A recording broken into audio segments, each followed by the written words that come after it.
I'm Matt. I'm Shane. And if you like what you hear, make sure you hit that thumbs up button real hard, and make sure you subscribe to Comic Movie Marks. And also click that little bell for all of the notifications. Whee! Always remember, If Trailer Trash can do it, anyone can do it.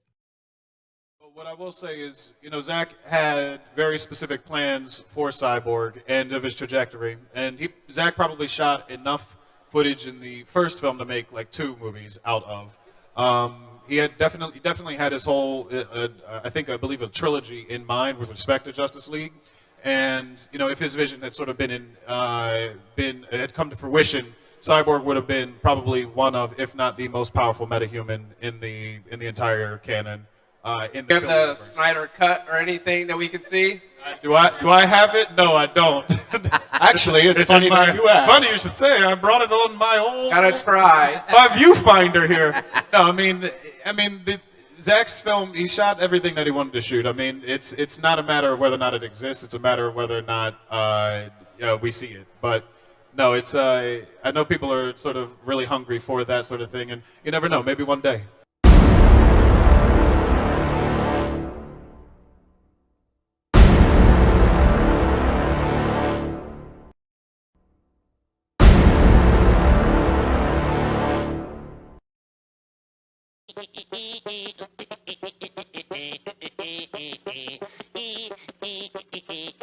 hello and welcome everyone to another Comic Movie Marks video. From the beginning of this video, I'm sure you've guessed it, we are going to talk about more Justice League stuff, more Zack Snyder, possible Snydercut stuff, and the whole gambit. Yeah, there's been a slew of information that's come out recently, just bombarding us left and right. It's easier to sit back now and just wait until a good chunk comes, then do a video on it, instead of talking about every little thing. So we've saved it all up, and we have it here for you.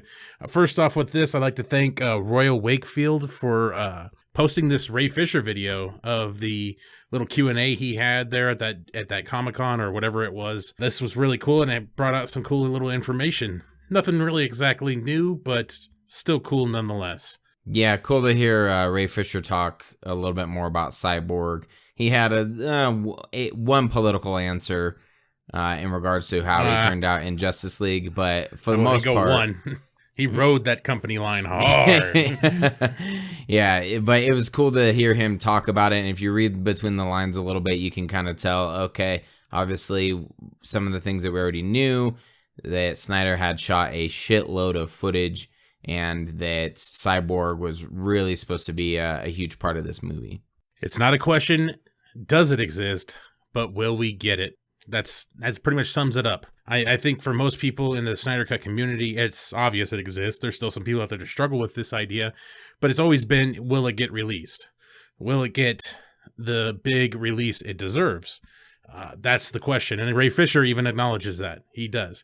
He goes through a couple different things here. He pretty much also confirms what Jay Oliva was talking about when Jay Oliva said Zack Snyder filmed everything he storyboarded. Even Ray Fisher says Zack Snyder filmed everything he wanted. So now we have 2 sources that work on the movie that say that he filmed everything that he wanted, and also that his cut exists. It's just a matter if it'll be released. That's the thing. There's a couple other little snippets here with Ray Fisher talking about that Zack did enough for 2 movies, which I know has been a kind of a weird thing for some people because the movie is $300 million.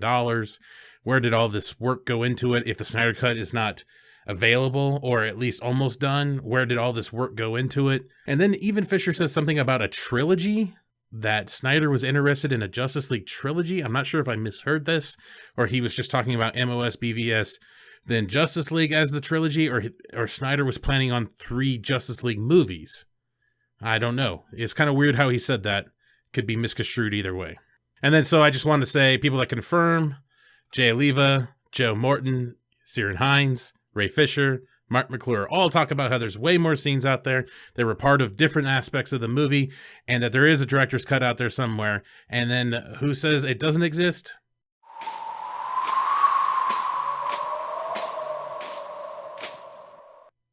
No one with a name, anyway. Yeah, exactly. An anonymous source. Insider or source have said it. We got names and people that are willing to put their names to it. Now we go on to our next segment.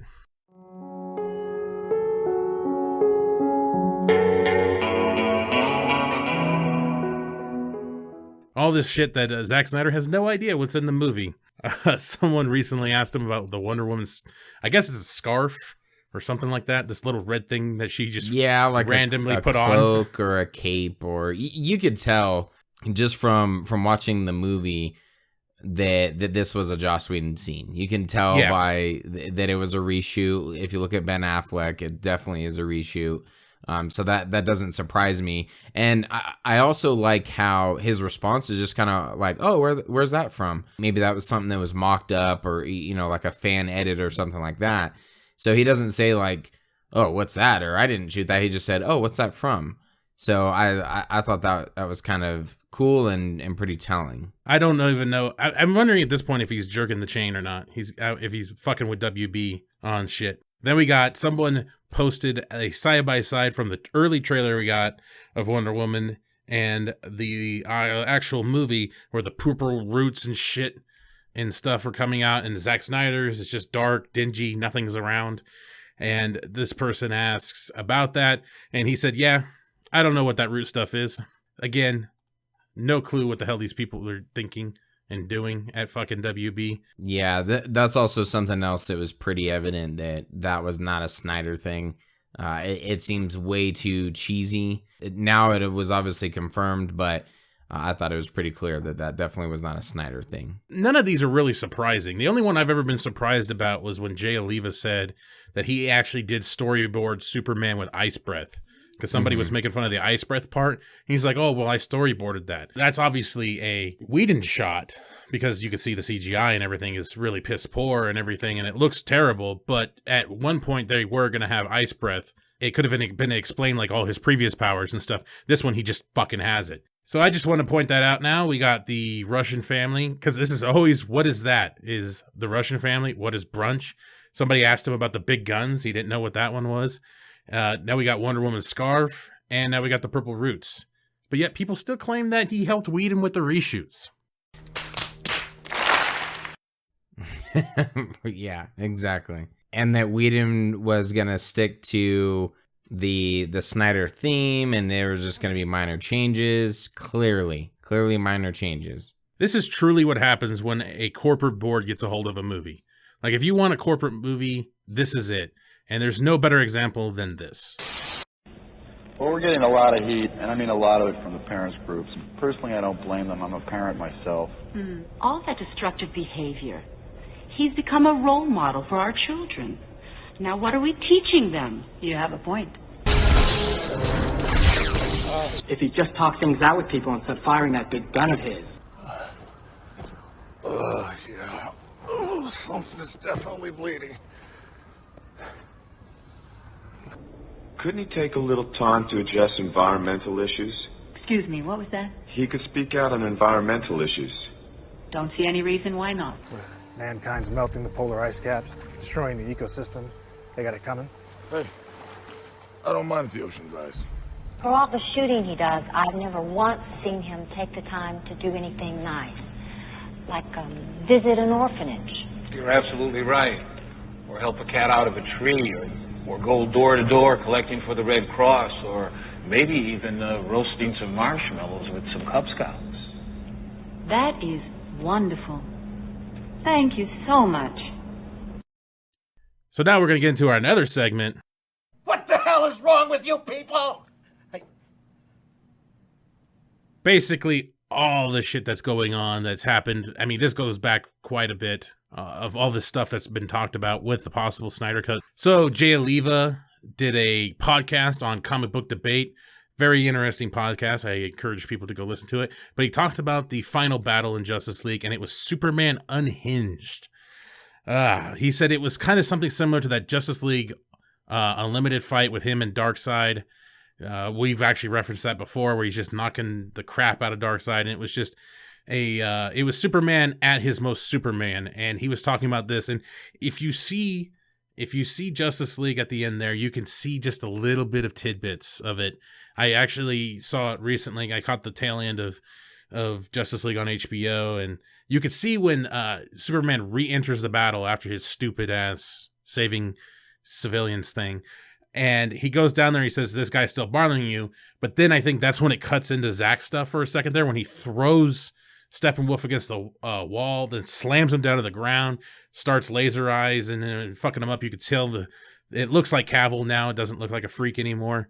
And you could tell that was part of that sequence where he's just unloading on Steppenwolf. I actually did enjoy that scene in the movie itself. Part of my problem is kind of the build to it and how you just almost nerf the shit out of Steppenwolf because of how fast-paced the movie is, especially in the third act, and how choppy and there's a lot of nonsense that's going on. And then when Superman shows up, it's not as cool as it could have been. There are some, like you said, some cool glimpses when he slow motion dodges the punch, kind of, floats around when he slams him to the ground and he does the heat vision and he's punching the shit out of him. Like there's definitely some cool imagery there, but for the most part, it just doesn't really work. So you can definitely tell how they borrowed some bits and pieces and then, ultimately said, like you said, is this guy bothering you? And I believe in justice or whatever the fuck. Then we got one of the most annoying questions for me personally from BVS was the dirt rising off the coffin. That was one of the things that did annoy me about BVS in itself, was that how can you have the dirt rising off? Like, it already felt like they were buying it back just in less than 10 minutes after his death. Mm-hmm. But I'm like, I always trusted in the fact that they would have an answer for it in Justice League. Yep. We never got it. We never got an answer. Somebody did ask Snyder. Then what was with the floating dirt on Superman's casket at the end of BVS? If he was supposed to be brought back to life using the mother box, I thought Superman was barely alive. Was it just a visual representation that Superman will be back? I thought it was more, way more. And Snyder just replies, it was more, much more.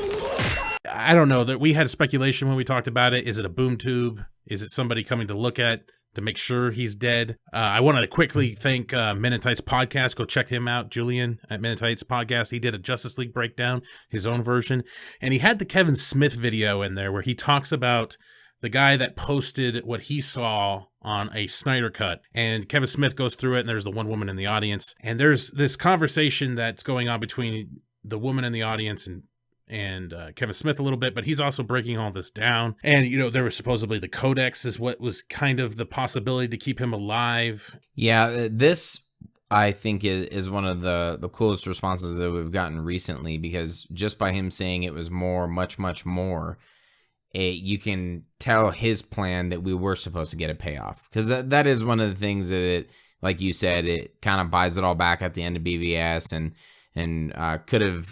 I'm not even going to attempt to pronounce his name, but as the gentleman on Vero asked, was this just a visual representation? And that's what a lot of people thought, or could have been something else. And he almost confirms that it was supposed to be something else. So now, to me, that scene, that little clip of the dirt rising, it has so much more weight to it than it initially did, just based on Zack Snyder's response. So I thought that was pretty cool. Unfortunately, as the title of the segment, like, what the fuck happened? What could have been? It's just unfortunate. We kind of, I kind of briefly talked about this, but the Dark Side history battle, basically, Snyder confirmed, I'm not sure how to say this name, but Uxas, however you want to say it, which I think a lot of people had to Google. I mean, we read comics, but holy shit. I think most people had to Google this, and it's a younger Darkseid. Now there's a lot of speculation of whether or not Darkseid had a fight with Ares in the history battle. Yeah, just more intriguing stuff. I guess speculation until something is confirmed, but I could totally see. Number one, we've seen some concept art, and we've also have the Steppenwolf from BVS from the Ultimate Cut. So right. That Steppenwolf was supposed to be different. And I do feel like maybe he's the focus of, if it is a two-parter, Justice League Part 1. And then it rolls into Darkseid, who is the main focus of Justice League Part 2. So then we have this question prompted to Zack Snyder about Barry Allen, which we did see this in the trailer. Barry runs away from the battle, the final battle going on. And obviously in Snyder's version, there is no Russian family. So why is he running? And somebody asked him, sir, why is he running? Why? so he isn't with the League when they're fighting against Steppenwolf. And Snyder has a concept art picture of the Flash looking back, and he says, Unity. Then somebody asks, are there two drawings of concept art part of the same scene? Yes, the end battle. Somebody says, so is that when Batman sacrifices himself? No, it's when Bruce takes over the defensive cannons at the reactor. So somebody says, what does the Unity do? Turn the Earth into Apocalypse? Well, that's the first step. This was some of the most confusing art, because to me it totally looks like Batman sacrificing himself. You have the one where it looks like he's driving, and then the other one where it looks like the Flash is standing there looking at him, and an explosion happens in front of the Batmobile. But, maybe it's just the way it's drawn out. But when I first saw it, before I saw his response, I was like, oh, holy shit. There were rumors that Batman was supposed to die in this at some point, and then there it is. That's exactly what I thought. But then it confirmed, oh, no, that's he didn't sacrifice himself. It's something else. He never quite answered the question, though. Why is Barry running away? We don't know. There is the idea, though, that when we saw it in the trailer vaguely, when Cyborg he's still part of the mother boxes, and he's trying to separate them. He leans back and he's yelling something, and a lot of people have speculated it's Barry. I don't know if he's yelling for Barry Allen or just a random guy named Barry. We don't know. One of the most annoying fucking questions that has been lingering since we started seeing those Justice League vignettes. You see this little video, there's a very short video where the whole Justice League is standing together on the platform, and they're staring up at something. And Jay Oliva first killed us slowly with this. Someone posted this, wondering what it really was. Jay Oliva says, that group shot, I think, was one of my shots I storyboarded. If only you knew what they were looking at, with a bunch of emoji faces. Asshole. Snyder now recently answered that question, somewhat, again, in very cryptic Snyder-esque form, with, it's a boom tube.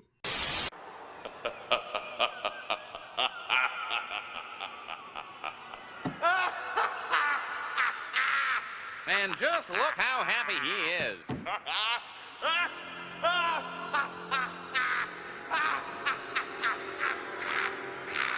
Yeah, it makes me feel like it's something, to quote Zack Snyder, much, much more. And because based on like Oliva's cryptic tweets, and then just kind of, oh yeah, it's from the end looking into a boom tube. Like, it almost kind of makes me wonder that they're like, oh yeah, we'll kind of let you know that they're looking at something, a boom tube, but not possibly Darkseid or anything else. Somebody brought that up, that Snyder kind of answered it a little bit. And Levi was like, well, what did he say? Sorry, been off Twitter, so I'm out of the loop. And Sam, the sci-fi stan, kind of answered him saying that the League was looking at a boom tube. And Jay Levi, thanks. I thought he mentioned more about the boom tube. LOL. Then Sam, the sci-fi stan, he mentioned they were looking at Darkseid and the rest of the New Gods. So, just trying to, just fucking with Jay Oliva here. Right. But Kevin Smith video, Darkseid kills Steppenwolf. One of the questions, when I was actually just recently watching, it's kind of interesting now that we know a little bit more. When I was recently watching the end of Justice League, it is after the boom tube, Steppenwolf's helmet just kind of falls there and it lays there. And it did kind of make me think, like, did he get killed and his helmet fell down and that's what's left? Chris Wong recently made a video where he has some friends that know some VFX guys that worked on Justice League in some sense, and especially at the final battle. And it sounds like there was multiple different versions of this final battle going on. So whether or not there's even one true Snyder cut, I doubt it.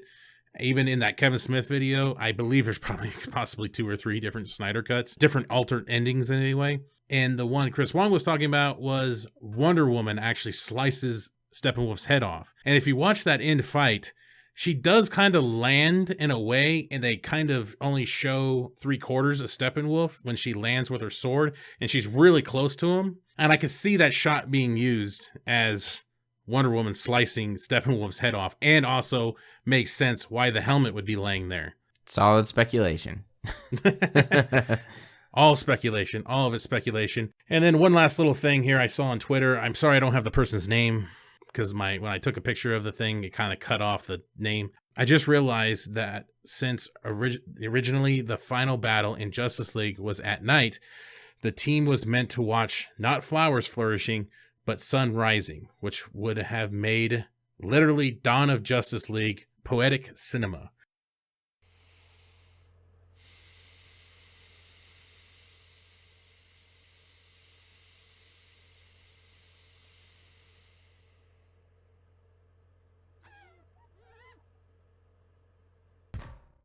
Yeah, and you look at that trailer, that original Snyder trailer. Yeah, it's like a sunrise in the background. Doesn't have all the shit that's going on. Yeah, way different than what we actually got in the movie. It's much brighter in the movie.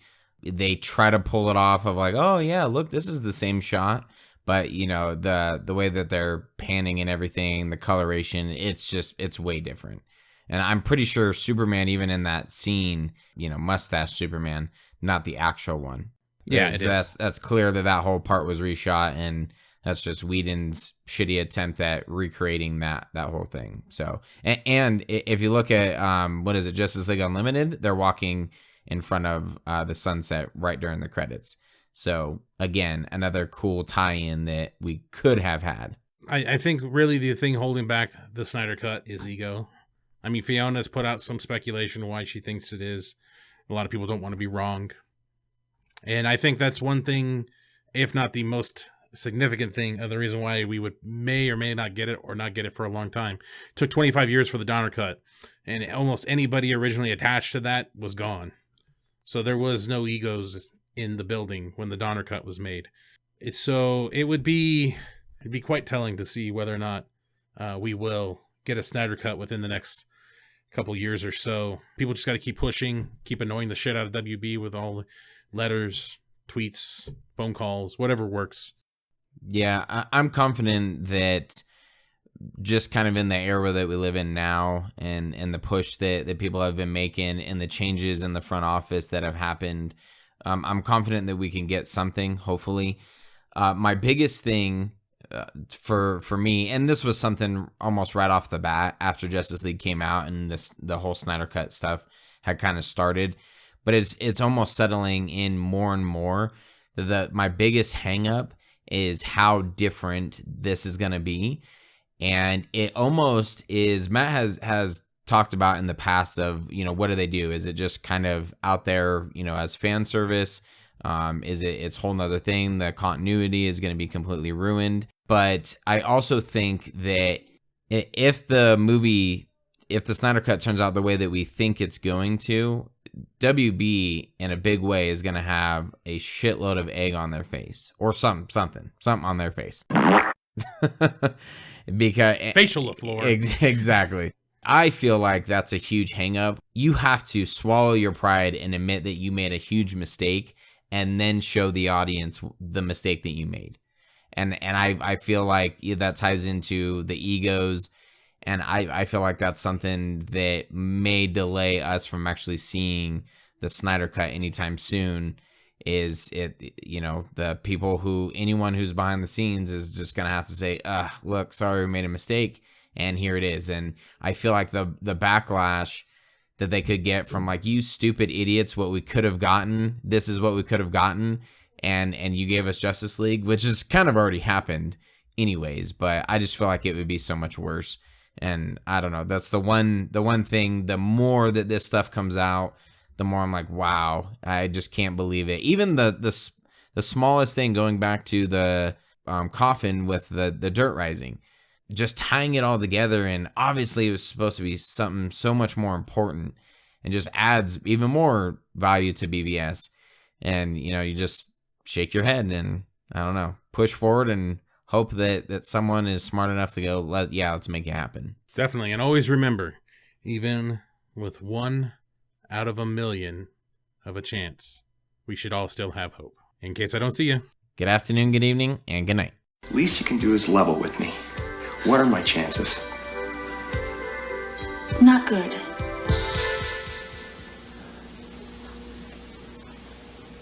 You mean not good like 1 out of 100?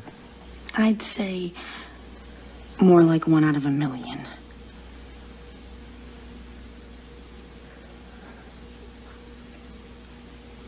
So you're telling me there's a chance? Yeah! Congratulations, you made it to the end of the video. You're one of very few to make it to the end. Yes, thank you very much.